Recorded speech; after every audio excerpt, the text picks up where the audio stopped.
با نماد خدای مهربان سلام. برنامه نوبتی کتابخوان است و چون هر وقت در برنامه مهمون داریم، امروز خواستیم در برنامه اطراف علوم فلسفه صحبت کنیم و در برنامه هستند استاد دانشگاه دکتری علوم فلسفه نوریدین شهاب‌الدین. و برنامه خیلی خوش آمدید.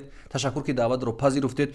بگویید که امروز چه حال احوال دارید و در چه هوای قرار دارید در تاجیکستان؟ تشکر برای دعوت. خوب در وطن هستیم. خوب کار میکنیم. سحر تا بگاه با تدریس مشغول هستیم و نسل جوان از فلسفه و منطق و همین علوم‌های دیگر، علوم‌های خسته نمیشید از سر تا بگاه درس میدید؟ واقعا خسته میشویم و وقت برای ایجاد هم قریب نمیموند. لیکن همین سیستمی تعلیمی که در ما قبول کرده هستن همین خلاص است. ما که از سر تا بگاه خود را مطابق عادت کرده هستیم. سر علوم فلسفه در تاجیکستان صحبت کنیم که یک میتونید یک اشاره کنید که امروز این علم وضعیتش در تاجیکستان چگونه است؟ راستی گپ به مثل دیگر علم ها فلسفه هم وجود دارد. مثلا از روی برنامه ریزی‌هایی که مثلا حکومت میکند و دانشگاه ها میکند و اکادمی علوم میکند، واقعا هم فلسفه وجود دارد. لیکن به مثل اگر در عموم گیریم، اگر عموما در تاجیکستان فلسفه آنگونه که ما میخواستیم مثلا رشد نکرده است. این یک نه خاصی زمان حاضره هست، بلکه یک میتوان گفتن که یک کمبودی فرهنگی و تاریخی ما تاجیکان است که ما کمتر توجه کردیم به علوم فلسفه و این در همه دورها، تنها در عصرهای 9 11 یک زمان رشد کرد، لیکن همین خیلی سرکوب کردیم که دیگر هیچ گاه به خود اومده نتوانیم. چرا این سوال رو میتونم؟ برای که من بسیار از طریق واسطه اخبار که مجله روزنامه‌ای که میخونیم یا سامانه‌ای که میبینیم، مثلا میگن مکتب فلسفی غرب، مکتب فلسفی فرانسه، مکتب فلسفی آمریکا، ولی ما درباره مکتب فلسفی تاجیکی نمیشنویم. چون یک مکتب وجود دارد که ما بگیم که این مکتب فلسفه تاجیک است. امروز من در نظر دارم، نه در عصرهای گذشته. خب تا اندازه ما میتوانیم گفتن که مثلا ما داریم در همون سطحی که ما هستیم. مثلا میتونم گفتن که مکتب فلسفی استاد بگزاده وجود داشت. اونایی که درباره مرگ گپ میزدن و درباره بیمارگی گپ میزدن، این خودش خوب یک مکتب فلسفی است. یک نظریه دارد، یک بینش خاص دارن. لیکن از بس که مثلا در فرهنگ ما اندیشه هیچگاه آزاد نبود، هیچگاه اجازه ندادن که اندیشه آزاد شود. حتی نهضت آزاد اندیشه هم که به وجود آمده بود، مثلا در آخر عصر 20 گوییم، آن هم نتوانست اندیشه را آزاد سازد. برعکس آن باز اندیشه را باز گرفتار تر کرد. و جایی که اندیشه آزاد نیست، در اونجا ما باید انتظار نشویم که مکتب فلسفی به وجود بیاید. یعنی این میتواند با این باعث گردد که حتی یعنی فیلسوفان هم با وجود نیایند. یعنی ما ببینید مثل نیچه و گگل و کانت و نمیدونم فیرباخ و دیگر خیلی زیاد هستن که ما شخصیت ها میدونیم از عالم غرب یا اروپا یا بعضی نفرانی که در شرق هستند، ولی در خود ما امروز این گونه فیلسوفا وجود ندارن. یعنی عاملش همین اندیشه آزاد نبودن است که دیگر عاملان تاثیر دارد به این روند که یک شخص مثلا ما فقط نظریه یا که درس میگیم، نظریه آدمایی که نظریه گویند با نظریه دیگران یعنی پیروی میکنند، ولی خاص یک فیلسوفی که امروز گپی خودش داشته باشد، حرفی خودش داشته باشد، چرا نداره؟ داره. بله، بار دیگر من تکرار میکنم، ما نمیتونیم گریختن از حقیقت تاریخی خودمون. شما میگوید که حاضر درباره امروزه گپ زدن، اما امروزی ما علاقمندی دارد با گذشته. اما ببینید مثلا در ما اونگونه که در غرب بود، در ما هم فلسفه یک زمانی بود که همین اندیشه آزاد بود. اگر ما به طریق خرونولوژی تحلیل کنیم، اگر مثلا در عصرهای 9 10 اندیشه آزاد وجود داشت. مثلا اولین فیلسوفان جهان اسلام اینا تاجیکا بودن و از منطقه ما رفته بودن به دمشق و به بغداد. مثلا من نامبر کرده میتوانم البلخی، السرخسی، الراوندی، خب الروزی، اینا همه از منطقه ما رفته بودن و همه آزاد اندیش بود. اونا مثلا آزادانه میتونستن که دین را تنقید کنن، ارزش‌های دینی را تنقید کنن، مثلا خرافات ها را تنقید کنن، اجازت بود. لیکن وقتی همین خیلی فشار آوردن، در عصر اگر در عصر 10 گوییم چنین آزادی وجود داشت، در عصر 11 دیگر آزادی وجود نداشت. همین آزادی در عصر 11 محدود کردن و در عصر 11 تمایل فیلسوفان به اون شد که باید که همین اندیشه را با مذهب سازش دیم، آشتی دیم. برای همین یک نهضت به وجود آمد که اونا گفتن که باید ما فلسفه یونان با دین اسلام آشتی میتیم، مسئله حل میشد با همین. در عصر 12 الکی شما تمایل همین خیلی شکل گرفت که دیگر اینها را انکار کردن. همونهایی که میخواستن که نظر خوب داشتن نسبت اسلام و گفتن فلسفه هم باید با اسلام باشد، اینها رو هم انکار کردن و یک نهضت مقابلی آزاداندیشی به وجود آمد و مقابل ملی به وجود آمد.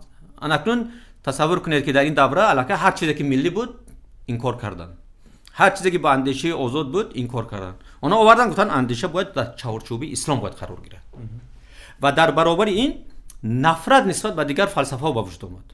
مثلا فلسفه که ریشه در اسلام ندارد، فلسفه که ریشه در قرآن ندارد یا اندیشه که حتی ندارد، همیشه انکار کردیم. و از بین همین مکتب‌های گویم اندیشوی فلسفی که وجود داشت، متاسفانه انمی نظر در ما غلبه کرد. یعنی ما باید که نظری منفی داشته باشیم نسبت اندیشه، نسبت فلسفه و باید خود را محدود سازیم به یک دین. و این شد آغاز مرگ اندیشه، آغاز مرگ تحلیل و شکست فلسفی مکتب‌های فلسفی. ولی بحث‌های کلامی خیلی شدید بودن نه؟ بله، فلسفه که مثلا نظری من هم نسبت همین کلام است که بحث‌های کلامی خیلی شدت گرفتن در اون دوره. بله، بحث‌های کلامی شدت گرفتن، لیکن اونها انکار کردن. ولی امروز عالمان جهانی معاصر مثلا امین من درباره ماتوریدی خوندم، ببینید چقدر شرح و توضیح نوشتن، خودم آلمانی و خودی آلمان دیگران. حالا ببین اینجا یک سوال پیدا میشه. شما گفتید که اندیشه محدود بود اون وقت، یعنی از اصل 11 شروع شد سرکوب شدن اندیشه‌های فلسفی. از اصل بله، اصل 11 شروع شد. ولی در اون عصر ما مثل حافظ و خیام و سعدی و بیدیل و مثلا مولانا داشتیم که اندیشه های گفتن که امروز جهان تکان میدن و جهان امروز در پی اندیشه ها و تفسیر شهر اونا هستند. چرا اینو مثلا سرکوب نشدن اندیشه؟ شما اندیشه های بازتر گفتن. درست است. اکنون این چی بود؟ این درست است. شما تصور کنید دو چیز وجود دارد در اینجا. تخیل وجود دارد، تفکر وجود دارد. ببینید در فلسفه کلام هم مثلا معتزله اندیشه داشت، فلسفه کلام بود، بله. اسلامی بود، لیکن اون هم محدود شد، اونم انکار کردن. یگانه جریان اساسی که در فلسفه غلبه کرد این اشعریه بود. ماتوریدی ها اشعریه اینها نظری منفی داشتن نسبت فلسفه، انکار میکردن. حتی فلسفه هایی که از مثلا از یونانی بود یا از ایرانی باستان بود. خب یعنی تفکر شکسته شد، تخیل باقی موند. شما تصور میکنید همون تخیل باقی موند که وای در خدمت مثلا مذهب بود. اگر درک میکردن که مثلا در حافظ و در مولانا بیرون از چارچوب مذهب باز چیزای هست، البته بود، اینها با در همین شکل باز بسیار چیزای آزاداندیشه گفته بودن، به همونها هم اجازه نمیدادن که ایجاد کنن. ببینید استاد اینها توانستن در همین قالب تخیل همون ارزش‌های معنوی که پیش از اسلام در ما وجود داشت، همینها در شکل مثلا پایکوبان سراندازی من که دست افشان غزل خوانیم، فلک رو سقف بشکافیم، طرح نو براندازیم. ببینید همین نمیتوند که مثلا حافظ که در یک کانسپسیا گوید که در ذهن‌ها تاثیر کند و این ذهن‌ها یک چی آفرن. همین بیچاره در یک شکل یک تخیلی میگوید که یک انگیزه میتید با همین خاموش میگرده. در همین فلسفه اساس شکستن ترس‌ها، شکستن اندیشه‌ها، شکستن خرافات‌ها. بله. ببینید در عصر 16 و 15 بعد از همون سود اینکویزیسیونی که مثلا در اروپا قدر شدید بود، چرا در اونجا این نابغه‌های فلسفی با وجود آمدن؟ یعنی نوترسیده قالب‌شکنی کردن، ولی در شرق نشد این کار. بله. چرا نشد؟ اون چیزهایی که در اروپا در عصر 17 کردن، آغاز کردن، در ما در عصر 19 کرده بودن. مثلا اگر ما مقایسه کنیم آزاداندیشان عصر 17 انگلیس، عصر 18 فرانسوی رو با آزاداندیشان مثلا عصر 10 تاجیک، مثلا ابن روانده و زکریا روزی. هر چیزی که اینها امروز گفتگی هستن در عصر 17، اینها در عصر 9 علاقه گفتگی بودن. لیکن اینها رو چیکار کردن؟ اینها رو همه آثارشون از بین بردن، شکستن. یک لشکری کلان فیلسوفا و مقابل اینها مثلا رساله می نوشت و ترغیب می برد که اینا منفی هستن، شما باید این خیلی گپ نزنید. یعنی از طرف دیگر هم فیلسوفا بودن این مبارزه می بردن. بله، مثلا فارابی هم مقابل زکریا رازی رساله نوشته است، هم مقابل ابن رواندی. تصور میکنید ابن سینا باز شدیدتر کرد، مثلا با تحقیر گذشت ابن سینا، امکان ندادن که آزاداندیشه به وجود بیاد. انگلیس‌ها باشن، آنها مورد استقبال قرار گرفتن. مثلا آنها گویم با طریق گسترده، شما تصور کنید که نیوتن مثلا با آزاداندیشه دخالت کرد، جان لاک دخالت کرد، کولینز، تالند، اینها 10 نفری بودن که آنها چیکار کردن؟ آزاداندیشه را سر کردن از نجات دادن اندیشه از بند مذهب. برای اینکه اون چیزی که در مذهب اومدگی هست در کتاب مقدس من در نظر دارم، مثلا در مسیحیت یا در یهودیت، همین وای افسانه است. همین شده دادن اونها به مردم که این افسانه است. اون چیزی که اومدگی است اونها اثبات کردن، تاریخاً اثبات کردن که این واقعیت ندارد. اندیشه پایبند یگان چیز نیست است. اندیشه پایبند تنها خودش است. انامینه که اندیشه پایبند تنها خودش است ما با وجود آورده نمیتونه. باید اندیشه ما یا پایبند ایدئولوژی باشد یا پایبند مذهب باشد یا پایبند خرافاتی که هیچی نباشد. یک سوال دیگر میخوام تیم بعداً با برگردیم به عصر امروز. میخوام از اما عصر گذشته اگر که مثلا مذهب در اون دوره مثلا عصر نو خود 10 11 اگر اوستوستا شروع کرد مخالفت، چی ضرورت بود که مثلا در زمان همون خلیفه ها این دستور شد که تمامی فلسفه یونان برگردانده شود به زبانی عربی؟ همون وقت چی لازم بود بر نمیگردوندن و دیگه خیالشون راحت بود؟ چی ضرورت دونستن برای برگردوندنش؟ چی عامل بود که اونا می‌خواستن برگردونن این همه را در اختیاری همون دانشمندا قرار بدن؟ قبول است اون کاری که خلیفه ها انجام دادن، مثلا هارون الرشید به فکرم این کارو شروع کرد. وای با مصلحت ایرانی ها بود، با مصلحت برمکی ها این کار انجام داده بود. اما این آغاز کار نیست است. ما تاریخ نمیدونیم. اگر ما تاریخ دونیم تا پیدا شدن اسلام الکی در سوریه و ایران فلسفه یونان ترجمه شده بود، مخصوص به زبان سوریانی تمام میراث یونانی ترجمه شده بود و وقتی که اسلام همین تسلط در همین دوره راست اومد و تنها در مرحله مدتی کوتاه اینها قبول کردن، ایرانی‌ها گفتن که این چیزی خوب است، ترغیب کردن. اونها یک مدت ترغیب کردن، اجازه دادن، اما وقتی دیدن که مثلا که یک فلسفی برجسته است و ایدئولوژی بزرگ است، آزاداندیشی در اونجا هست، روش‌های گوناگونی اندیشه وجود دارد، در حال پیش روش خودشون گرفتن. اجازه ندادن که مثلا گفتن بغیر از حتی همین خیلی بود که در اون دوره که حتی مثلا تورات انجیل خوندن گناه حسابی نمیشه. باید که تو فقط کتاب قرآن خونی، تو باید که با سنت سر و کار داشته باشی، با حدیث سنت سر و کار داشته باشی. بیرون از این اجازه ندادن و همین باعث شد که اندیشه ما سرکوب شده. مثلا پیش از اون که اندیشه اون چیزی که ما در اروپا امروزه میگوییم اندیشه به درجه آفرندگی رسید. اندیشه می آفرد امروز، لیکن پیش از اون که تا به مرحله آفرندگی رسد و اندیشه باید که راست ایستادن یاد گیرد، قدم زدن یاد گیرد، پرواز کردن یاد گیرد، همین خیلی است، تحلیل کردن یاد گیرد، تنقید کردن یاد گیرد. این مرحله در ما عموما وجود ندارد. ما همه کارو با احساس سر میکنیم، با یک خوشباوری ساده، لیکن نمیشود با یک احساس و خوشباوری و با یک تخیلات جهان دیگر کرد، خود دیگر کرد. ما باید تجربه را آموزیم یا تطبیق کنیم. ببینید اکنون برگردیم به یک سوال کلیدی که امروز شاید در ذهن خواننده کتابخوان پیدا می شود. در عصر گذشته در دانشگاه ها و مکتب ما را تعلیم میدن که علوم های دیگر از داخل فلسفه بیرون شدن، مثل شیمی و فیزیک و دیگر علوم های دقیق یا ریاضی و طبیعی، ولی در عصر امروز فلسفه همچون یک علم مستقل آموزشش چی میدهد در عصر امروز؟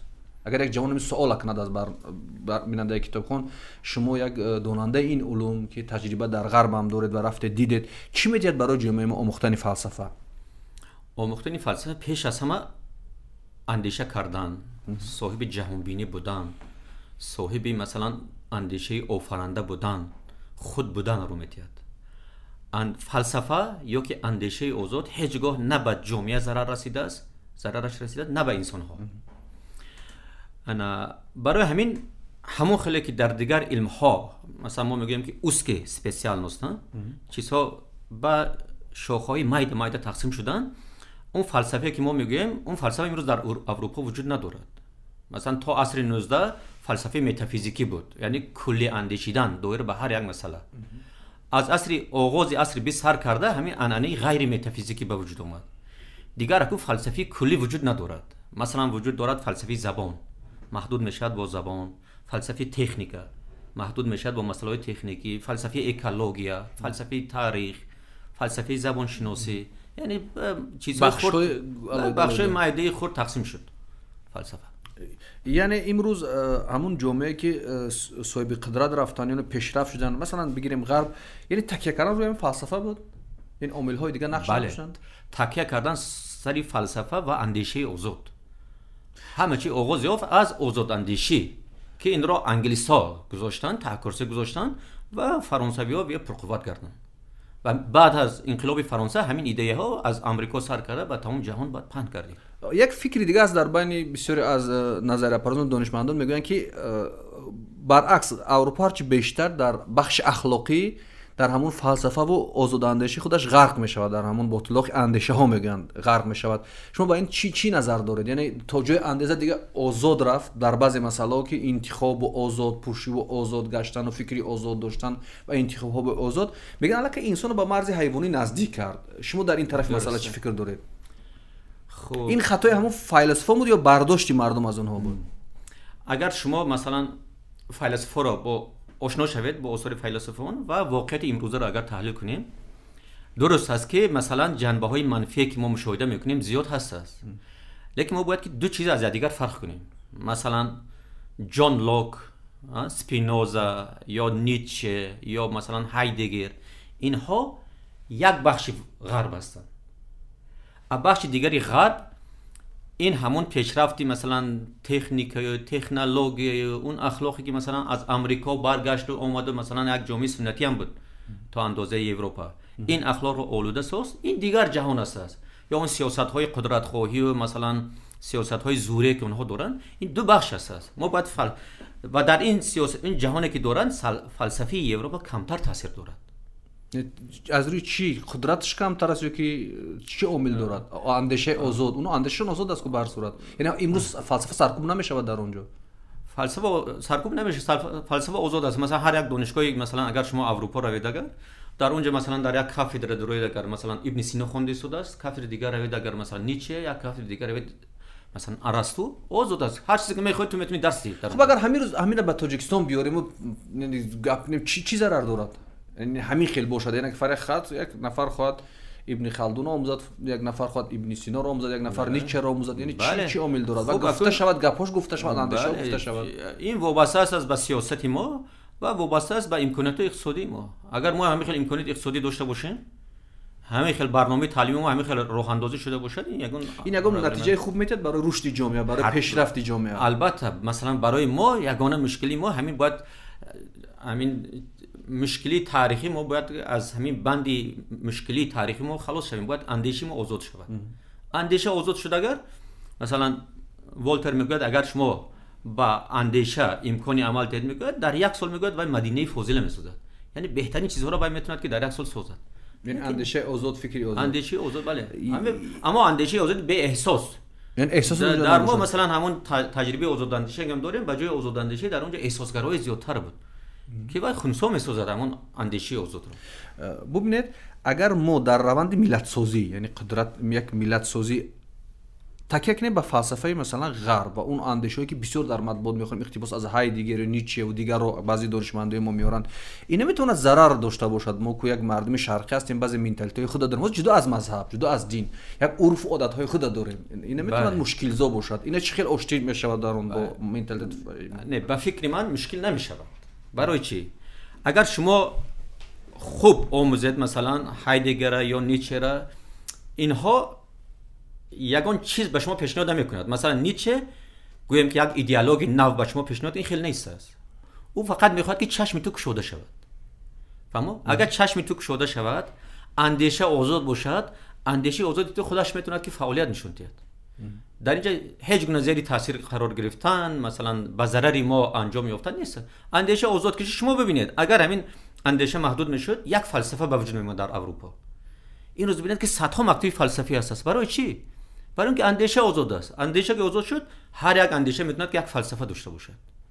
هر یک اندیشه. انا سوالم اینجا همین از استاد که من میگم که وقتی که در اروپا همین خیل شد، اون به ملت ضرر نرسوند، یعنی ملت به پارچه ها و به گروه ها تقسیم نشد. اگر این بیاد در مثلا هر یک ما فلسفه خودمون داشته باشیم، ضرر نمیبیند ملت از این، یعنی پراکندگی به وجود نمیاد. با اون شناختی که ما از ملت داریم و از تفکر و از گذشته خودمون داریم، این ضرر ما نمیبینیم در اینجا. به فکر من نه. به فکر من مثلا همه آزاد باشد، همه احترام میگذارد به اندیشه یکدیگر، به افکار یکدیگر. شما فکر نکنید که در هند باستان هر یک نفر یک دین داشت، یک بت خودش داشت. شاید امروز هم خیلی زیاد باشد. امروز ما خیلی از بعضی گروه ها دارن و دین ها دارن هندو. خب همین گروه ها یا همین ایدئولوژی ما رو محدود میسازن، ما رو با انحراف میبرن، برای خطا میبرن. اگر اندیشه های آزاد باشد، اگر من فکر میکنم مستقلیتی که اندیشه دارد و هیچگاه برای خطا نمیبرد و راه میکشد به سوی سازندگی، به سوی شخصیت سازی، به سوی فردیت سازی. اندیشه آزاد به امکانیت مگر و همه چیز را میکنه. در ما اندیشه آزاد وجود ندارد. ببینید دائم تکرار کردیم همین اندیشه آزاد، مثلا برای دانشمندای ما که همین علم میآموزن چی است محدودیت اساسی که بین یک اندیشه آزاد داشته باشن، یک نظری خودشون پیشنهاد کنن؟ خب چی پیش راهش میگیرد؟ پیش راهش میگیرد دانش. دانش ما باید دانش توانیم. دانش قدرت است. اگر داشته باشیم ما دانش، ما حتما موفق پیدا میکنیم. وقتی که دانش نیست، شما فکر کنید که از اصل 12 است که در ما نیست. اون چیزی که امروز ما شیمی میخونیم، فیزیک میخونیم، این همه شما ترجمه میکنیم از اروپایا. مثلا اندیشه فیزیکی دارد، اندیشه شیمیایی دارد، اندیشه سیاسی دارد، اما ترجمه میکنیم، همون رو ترغیب میکنیم. اندیشه مستقل ما در کجا است؟ کنه شما نشون بده. یعنی فلسفه اگر رشد داد به ما امکان میده که ما اندیشه مستقل خودمون داشته باشیم. بله، وقتی که اندیشه امکانات هم اندیشه آزاد که شد و در هر یک رشته میتوند که فعالیت نشون دهد. مثلا یک انا بدیل میگوید که جنبش یک دانه چندین ریشه پیدا میکند. اینها میتونن در هر راه. برید مثال خوب وارد از بدیل. من همین سر همین بحثم که شما فکر میکنید که همون بدیل حافظ و رومی و مولانا از ترس بگن رو در قالب شعر در آوردن گفتن، یعنی هم کانسپت گفتی مشخص نشون، از ترس شما بود یا که دیگه عامل ها هم بود، یا که ممکن یا اینکه با منتالیتی ما همین خاص بود که با شعر بگیم نمیدونم با یک. خب این آغازش ترس بود، آغازش ترس دادن، وهم دادن بود، لیکن به حکم عنعنه در اومد. یعنی یک مکتب. بله، وقتی که مثلا شما فکر کنید که 100 سال یک کس میترسونید و به حکم عنعنه میداره، بعد 100 سال شما نمیترسونید، لیکن وای خودش در قالب ترس رفتن میگیرد. یعنی اندیشش محدود میکنه، فکرش محدود میکنه. بله. اکثر فیلسوفان از اندیشه‌های اولی خودشون در بین یک دست میکشن، با بر میگردن باز. یعنی همین ضدیت در اندیششون خیلی تیز و تند است. این ویژگی خودی فلسفه همین است که بسیار اندیشه در مقابل هم قرار بگیرن. بله، این چیزی طبیعی است. شما فکر کنید که مثلا حال شما مثلا 30 ساله هستید، نسبت همین جهان نظری تجربه 30 سالگی خود بیان میکنید. 50 ساله میشه نظر شما تغییر یابد. اندیشه هم این یک چیزی ارگانیکی است. این هم تحول مییابد، کلان میشود، انکشاف مییابد، تغییر مییابد. این ما باید همچین چیزی طبیعی قبول کنیم. و وقتی که تحلیل میکنیم، ما باید به نظر گیریم که مثلا نیچه میگه مثلا فلان سالها چنین عقیده داشت، نیچه مثلا فلان سالها چنین عقیده داشت، فلانش چنین. این چیزی طبیعی است.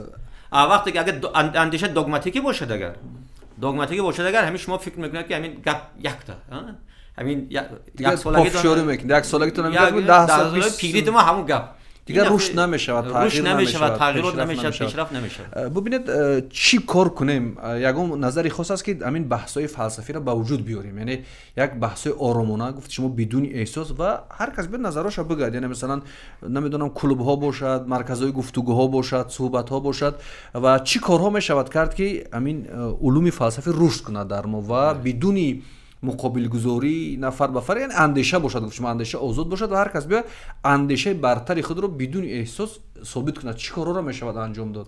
یک بار سر فکر کردید شما که چی باید کرد؟ بله، بعضا فکر میکنیم این اکنون وابسته است از مسائل تشکیلی. باید تشکیل کنن، مثلا مثل که شما تشکیل کردگی هستید، همین خیلی مرکزها تشکیل شوند. باید مثلا جوانهای مثلا زیایای ما باید که متمرکز شوند. یا دیگر گوش کرده تا ما چخیل هستیم، هر کس گپی خودش میزند خاموش است. هر کس گپی خودش میزنه اینه که مثلا چرا من گپ میزنم در مقابل خودم حرف نمیخوام شنیدن. بله، ما دیگه حرف نمیخوایم شنیدن یا گوش کردن نمیخوایم. مثلا من نظر پیشنهاد میکنم، ما حقیقت کول هستم. اگر شما که ایراد گرفتید میگم شما به هر چیز یک جرم شما را گناهکار میکنید. شما از ما بگید دیده در ما عنعنه نشده است. همینه که همین چیکار کنیم تو که حکم عنعنه در روی من گفتم تشکیل کردن در کور است. مثلا مرکز ها، گازیت ها تشکیل کردن در کور، دانشگاه ها باید کروجاک ها تشکیل کردن. مثلا در ما بود مثلا یک همین محفل جهانی اندیشه که استاد بگزاده داشتن، میشه همینا رو زیادتر کرد.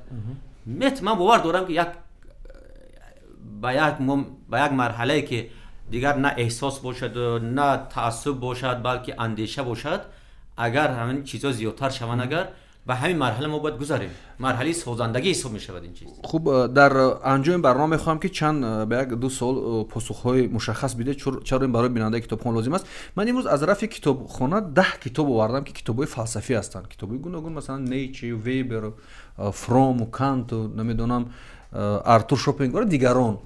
اگر یک نفر بخواهد که به همین علوم فلسفه وارد شود در عصر امروز و ادبیات خیلی فراوان است، همچنین استاد چی توصیه میده از کجا کار شروع کند تا کمی باشه از این علم آگاهی یابد؟ از کجا شروع شود؟ باید مطالعاتش، خواندنش از کجا شروع شود؟ خب اکنون دیدین سوال هم ساده میتوبد هم مشکل میتوبد.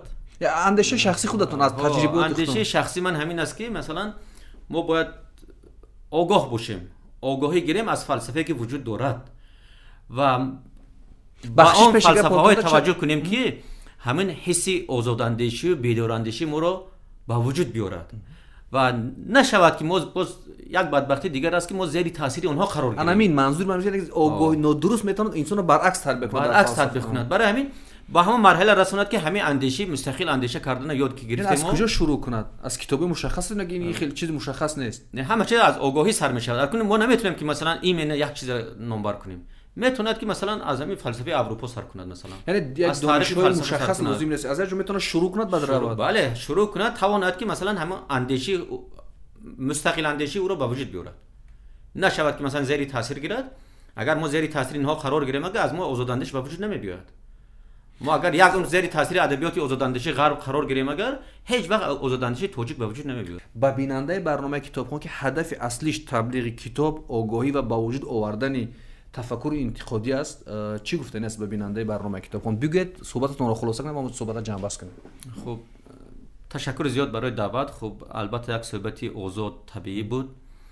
خب همچنین یک فیلسوف، من به خواننده تنها یک چیز توصیه کرده میتوانم که با کتاب رو آورد، با آگاهی رو آورند و با بهترین ادبیات هایی که مثلا بشر را، روح بشر را بیدار کرده است، روح بشر را تکان داده است، با آنها آشنا شوند و اندیشه مستقل خود را به وجود آورده تواند.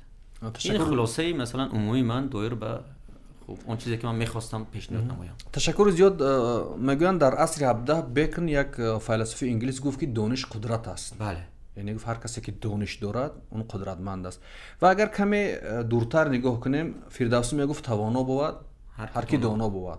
یعنی کسی قدرتمند است، کسی توانا است، حتی در این عصر و عصرهای گذشته کسی که دانشمند است. و پیشتر از اونم پیامبر گفت که زیگاوهاره تا بگور دانش بیجو. یعنی اگر ما ببینیم در همین روند این تاکید بالای علم، بالای دانش، بالای دانستن، اون وقت برای یک جامعه، برای یک کشور، برای یک شخصیت قدرتی واقعی میآورد.